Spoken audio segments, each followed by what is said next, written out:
Olha o vexame, o ambiente exige respeito pelos estatutos da nossa gafieira.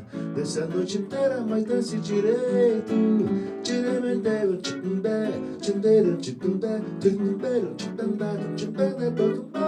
Nos anos 90, isso aconteceu comigo. Eu trabalhei com carteira assinada.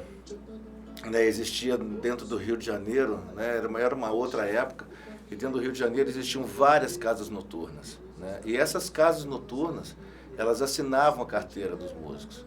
Pra você ter noção, hoje em dia não existe mais isso. O empresário, né, da casa noturna, talvez pela falta dessa busca do músico não se impor, né, do músico não chegar e exigir, não, eu vou trabalhar aqui se tiver carteira assinada, eu vou trabalhar aqui se tiver uma nota contratual para eu me resguardar para os meus direitos, né, para o meu futuro, enfim.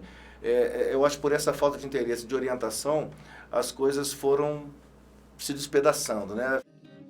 Marcelo e Matheus são músicos profissionais e trabalham na noite carioca. Os dois têm uma banda juntos e se apresentam regularmente no bairro da Lapa, tradicional reduto cultural da cidade. Mas a situação deles com agenda fixa e um contrato de prestação de serviços assinado é uma exceção no mercado de trabalho da música. São as casas de shows que determinam o valor a ser pago.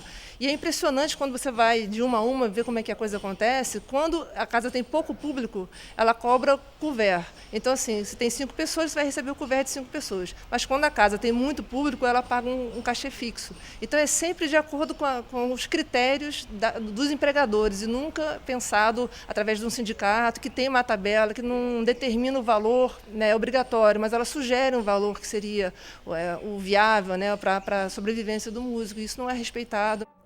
Hoje, a tabela do Sindicato dos Músicos do Rio de Janeiro estabelece um valor de quase R$ 1.200 para o músico que acompanha um artista nacional.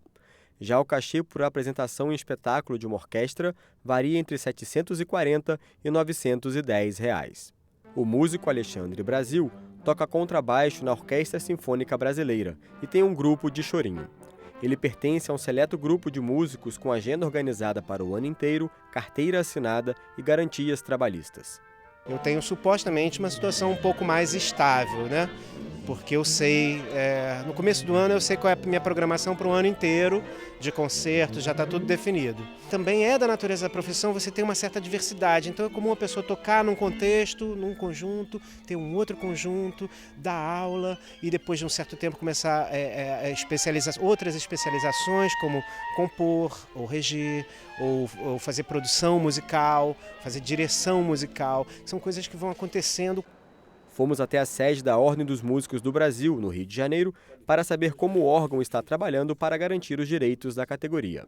A grande realidade do Brasil, quer dizer, 10% da família de músicos são os músicos que tocam em sinfônica, em filarmônica, que têm um bom salário, que têm garantias trabalhistas, né? 10% é aquele cara que toca em casa de brincadeira para a família, e a grande massa de músicos, 80%, desses 50 mil, 40 mil músicos espalhados pelo Brasil, eles estão à deriva, eles estão totalmente desprotegidos. A única proteção que eles têm, que o Ministério do Trabalho exige que não é cumprido, é que toda casa noturna que apresente um espetáculo musical tenha-se uma nota contratual. Ela passa por aqui pela ordem, passa pelo Sindicato dos Músicos.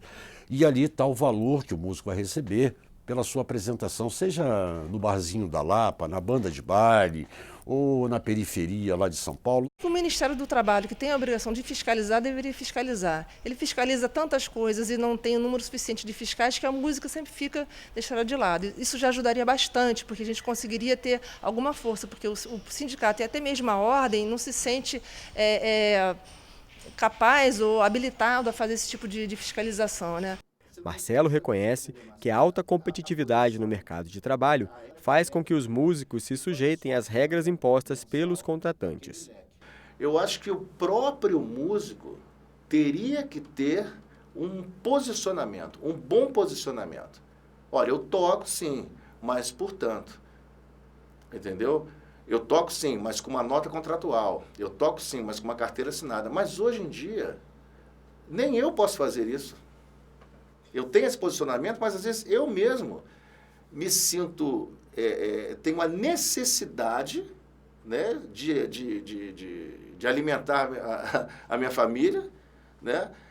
E eu tenho que me sujeitar, de repente, não tem carteira, não tem nota contratual, não, mas tudo bem, vamos lá, vamos fazer. Se o músico entendesse que ele é um trabalhador como qualquer outro, que não adianta ele trocar o trabalho dele por um pedaço de pizza ou um chopp, e isso vai prejudicar toda uma classe, essa conscientização, essa busca pelos os órgãos competentes, o sindicato, isso já ajudaria bastante.